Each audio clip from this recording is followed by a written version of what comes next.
Good morning, Sports Barn, Internet, people of Earth. It's Eric Arnold. It's 1:45 on some day. Is it Wednesday morning, I guess.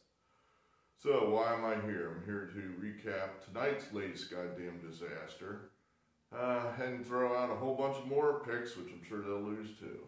So,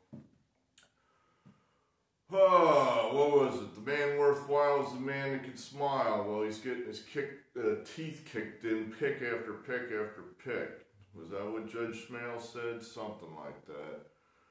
Alright, let me see if we can smile here. I can't do it. I'm not worthwhile. I just can't do it. I'm just not, I'm sad. I'm not in the mood to smile. I'm pissed. I'm angry. I'm sad.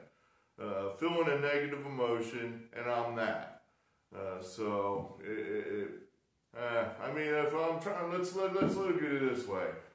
Glass is half full. This is our record at the moment after Tuesday night's latest goddamn disaster. We're 150 wins, 124 losses. That equates to 54.7%. It's still a winning percentage. We're still profitable. Actually, then, if I go into my records and take all those practice picks, basically what I'm doing now for you, broadcast to the world on the internet. I've been doing this for years, practicing, just, sitting in front of my little computer, in front of my little TV, making all these little practice picks. Well, these numbers over here, which at some point I'll have to clean up and, try to make more sense of them to you so you can make more sense of them. At any rate, if you add all that shit up, it adds up to about exactly 54.7%. So, we're no longer out kicking the coverage, I'll tell you that. How about we win some games here, because the coverage is there. The coverage is on top of the returner. Let's goddamn win some games. I'm a little discouraged. Every time you catch a losing streak, you start to think that you're never going to win again. The bad thing is, I'm not getting unlucky. We're just on the wrong side of all these goddamn games. I can only really point to one game tonight that might have been a luck, could have gone either way game. For the most part, they're all just fucking losers. I'm on the wrong side. I'm trying, again, a model that spits out nothing but road teams is pretty stupid, I guess. I know there's an edge there in conference play for the road team. I'm confident of that. And I'm trying to find places to play where that edge is not so pronounced. I just haven't been able to do it yet. And there are only so many hours in the day. So, we'll keep at it. When I was really, really sad earlier tonight, I didn't want to kill myself. I had a brief thought that, if this doesn't work and I'm able to make exactly no money at this forevermore, I may have to do my day job for a few more years. That made me pretty sad. That made me think about sharp implements. But other than that, I'd rather do this and talk to you on a losing night than go do my day job. How fucked up is that? Hey, let's talk losers. All right, yeah, woo. If they let me come out here so I could talk losing basketball with you all, rather than forcing me to go do my day job, I'd much rather do that. Much rather do that. All right, so that makes me feel a little better. I was digging up some quotes tonight. I don't know why. I think I remembered an old Hemingway quote. Something like, courage is grace under pressure. Is that it? I can't remember. Something like that. I don't know how great. I didn't break anything tonight, so maybe that's graceful, at least for me. I didn't punch myself in the face. I didn't cut myself. I didn't do any of that shit. So would that be considered grace? I don't know. All right, so let's cover it. I mean, if you subscriber F probably got to see it up close and personal. He might have pulled off the Big E by now. I'm hoping he has because, you know, we're on a cold streak, no doubt about it. Got off to a fast start. St. Francis of New York, a 5 o'clock game. They went out and won outright, 87-77 as a 7.5 point underdog. You know, we used to get those things all the time. They'd win outright. We used to get one of those a night. What happened to those days? What happened to them? And then the shitstorm began. Penn State, oh, of course I was right. They were just looking for a spot to step on their dicks because they're Penn State. And of course they waited till I played them. Thanks, Penn State. I mean, you know, it's not your fault, it's my fault. But they lose outright, 62-56, pretty much eliminating, I would think, any chance of those guys being the Big Ten champions. Well, shit, you know, there's a reason you got no banners in your arena, because you're Penn State. That's why. Akron, 8.5 point favorites at Western Michigan. They were there. They had that 5, 6, 7 point lead coming down the stretch. That's where the other team starts jacking up the desperate threes, trying to get back in the game.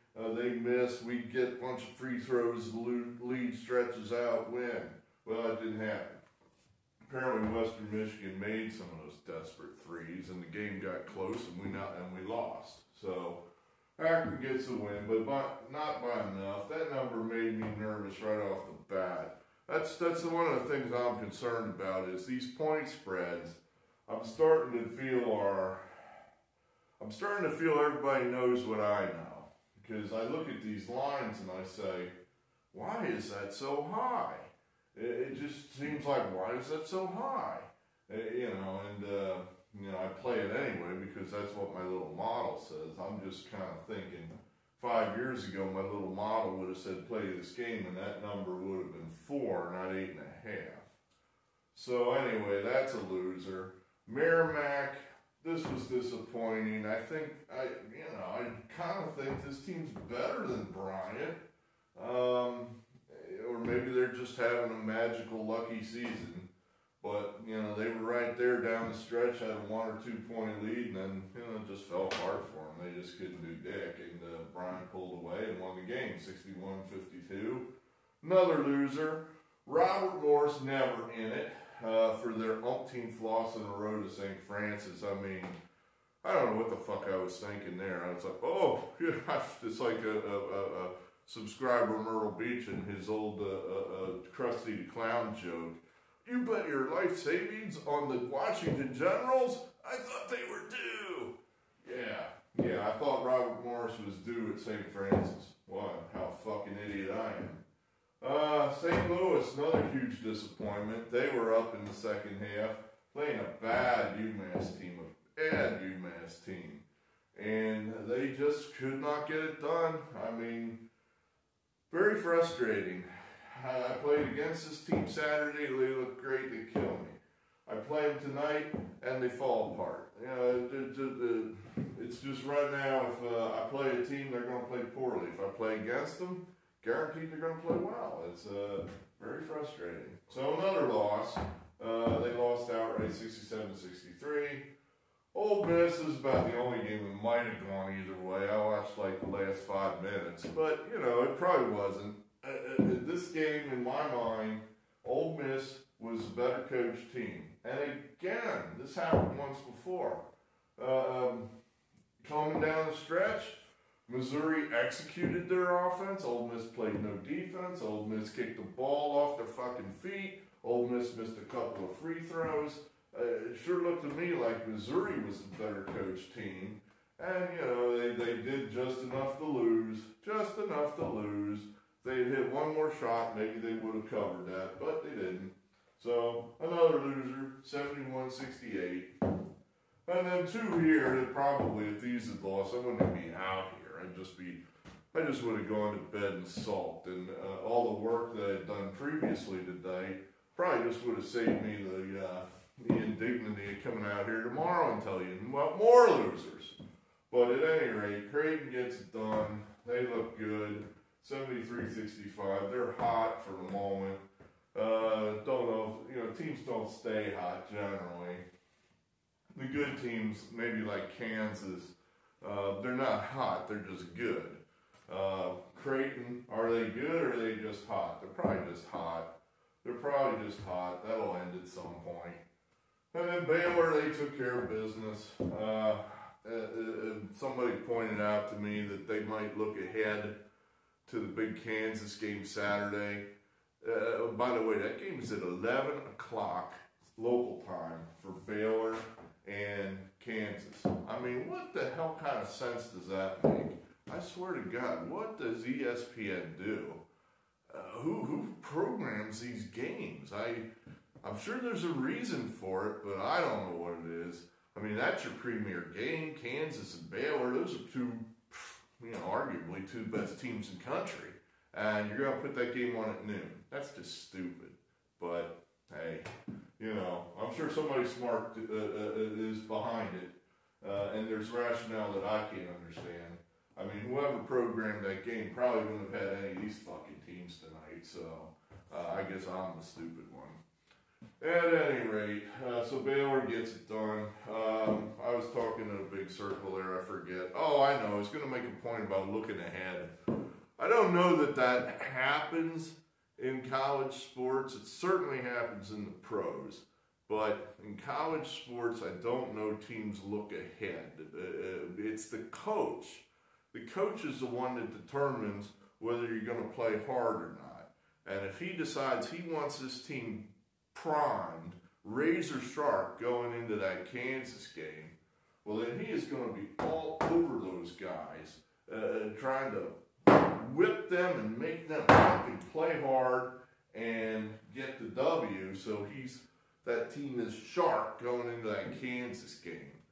In the pros, it doesn't matter how much the coach whips and screams and yells. The players are going to do what the players are going to do. I mean, you just can't, there's nothing you can say that's going to motivate those guys. About all you can threaten to do is cut their snaps, cut their reps, cut their minutes. But even then, the player knows that's bullshit. They know where they stand on the team, and they know they're not going to get their minutes cut because they coasted in a relatively soft spot before a big game. Anyway, what do I know? I'm riding like a giant losing streak, and I'm giving advice on betting. All right, let's have tonight's disaster. I'm not even going to bother to go through them one by one. Guess what? They're all road teams. What's new there? East Carolina, 1 star. I mean, again, you know what? I was going to check the point spreads and I forgot. So these numbers are probably a little inflated. These were the numbers from like 4 hours ago. So they're probably a little inflated. I'll probably have to, take a tie. Well, shit, what am I talking about? These games probably won't be close enough that we even have to do that. At any rate, right now I think that's 13 for East Carolina. I don't know. I got 1 star on it. Samford, they're getting 8 from Mercer.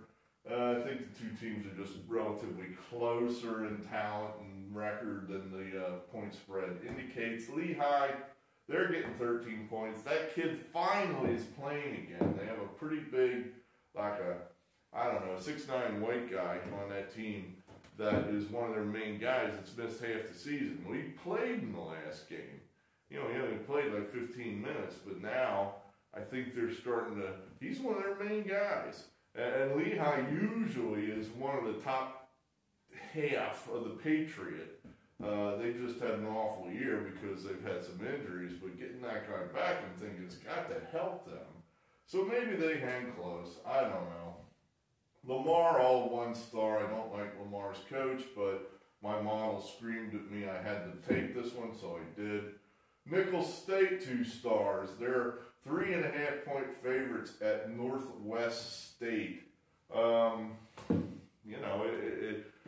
It's a game there might be 300 fans in the stands. That's a game they should be able to go in there and get. Central Arkansas getting 13 from Austin. This looks scary. They're 22-3. But Austin, they just don't score that much. I guess they're a defensive team, so the spread of the wins is pretty narrow. They're not blowing people out by 20 points, even though they win the games.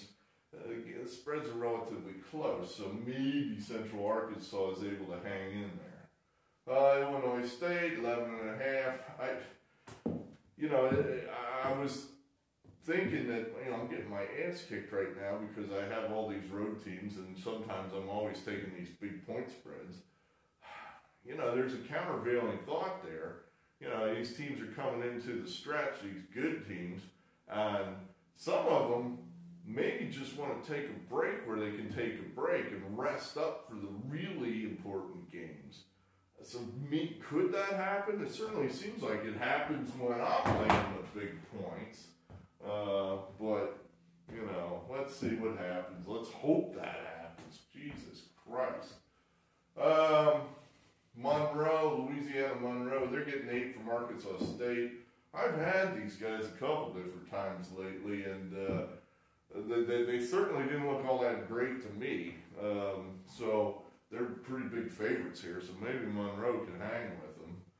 Abilene Christian, well, let's hope they're out for blood. They're 9-point favorites against Houston Baptist. I was looking at those previous scores for both teams. I don't think that either team plays a lot of defense. So this game could be in the 80s or 90s. Maybe that 9 points isn't quite as scary when you know your team's going to be getting 88, 89, 90 points. So let's hope that's what happens. This game wasn't even on the board, TCU. I just took Pomeroy's estimate 4. That's the best guess at the moment. I'm sure they'll put a number on that one at some point. These are two teams that are basically equal. I actually think TCU probably has a little bit of an advantage on the road because Texas, they stink. They're bad. That's a team that's in disarray. It's falling apart. Shaka Smart probably should be looking for another job. I don't know if they're going to do that or not. They probably still owe that dude some money. But he has failed as Texas coach for God knows what reason he has.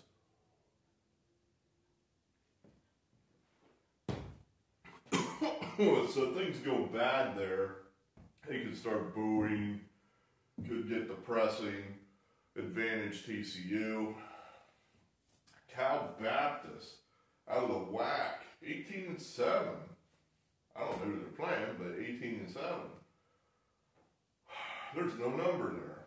Why is there no number there? There is no number there. Should have said 1. Should have said 1. There, 1. At the moment, they are a 1-point favorite. They are a 1-point underdog at Kansas City.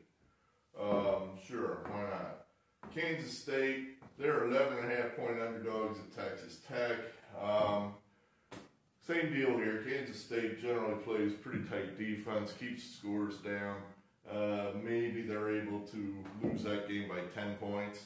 That would be acceptable. Long Beach State, we gave them all 1 star, although I actually have a spiel here for these guys. They're getting 15.5 points. I had Irvine Saturday. They played in Hawaii. So, that's a long flight, even from the West Coast. And so I'm thinking, this is a perfect spot for this big underdog. You just have this big, long trip. You're coming off a nice win on the islands. You come back, and here's poor old Long Beach State, who you should hammer. So, perfect time for them to take a break. One thing I noted that they actually have already beaten Irvine once this year. So, I don't know that fits into my model too good there. I mean, in other words, Long Beach State might be, or Irvine might say, all right, we're going to have to be ready for these guys. They've already beaten us. But, that tells you all you need to know about that. They should be ready for Long Beach State, but 15.5 points tells me they won't be. That's what I think. That you know, oh, they just got lucky. We know we're better than them. We're not going to play hard. We know they're good. They're shitty. Look how much we're favored by. We're going to kill them. I'm almost talking myself into my own bullshit. And then lastly, Air Force getting 8 from Fresno State. I don't know. We've had some luck betting against Fresno State this year. That's one of the model's presets is that these half-empty arenas that we like to play the road teams in. And that's what we'll have here. Air Force going into big empty, what do they call that thing out there? Safe Light Arena, Safe Auto Arena, Safe something arena. Anyway. So there you have it. East Carolina, Sanford, Lehigh, Lamar, Nicholls State, Central Arkansas, Illinois State, Louisiana, Monroe, Abilene, Christian, TCU, Cal Baptist, Kansas State, Long Beach State, and Air Force. Hooray! Well, hopefully we'll have something better to show you. Like I said, we're right on it now. I mean, we're doing pretty much what we thought we would do, I guess. If you had told me on the 6th of January, this is going to say 150 and 124, I'd be ready to go out and get myself a steak dinner. So, you know, the glass, I'm trying to get my mind around this and tell you that the glass is half full. The glass is half full. I mean, we're still winning, you know, on the overall picture. We were still, you know, a decent number of picks, so unit-wise, I think we're up okay, you know, we're up an okay number. It's just, you know, it's just starting to wear on me, the losing. It's just starting to, you know, starting to rub me down. At any rate, I could talk in a circle and use this as my therapy session all night. Maybe I'll do that sometime. I'll just have a marathon. Well, the battery will die in the camera, and that'll fix that. Actually, I should probably check on the damn thing now. I've probably been talking to a dead camera for the last 5 minutes. The perfect day. Alright, that's all we have. We'll be in a better mood tomorrow because, well, I can't guarantee that. We'll be in a better mood tomorrow if we win. So, hey, let's see what happens. Maybe we'll get lucky. Maybe we'll get lucky. Alright, let's go. Good gambling. Good night. Eric Arnold out.